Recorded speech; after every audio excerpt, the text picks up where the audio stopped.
Ota-ona yo'qmi bolam? Ular emas, muhtaram qozi. Men da'vogarman.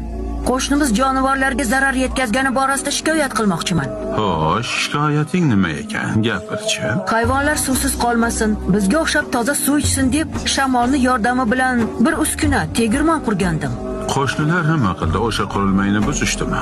Yo'q, lekin bog'imiz tomon keladigan shamolni yo'lini to'sib qo'yishdi. Qo'shningiz shamol yo'lini qanday to'sibdi o'g'lim?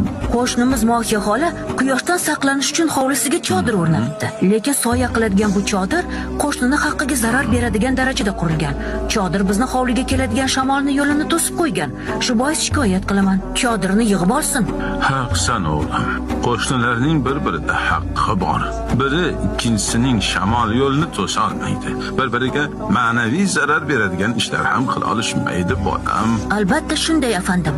Hatto uylarning devorlarini ham qo'shnisining ruhiyatiga yomon ta'sir qiladigan rangga bo'yashmaydi. Zudlik bilan hovlidagi chodir yig'ib olinsin. Juda to'g'ri hukm chiqardingiz, muhtaram qozi.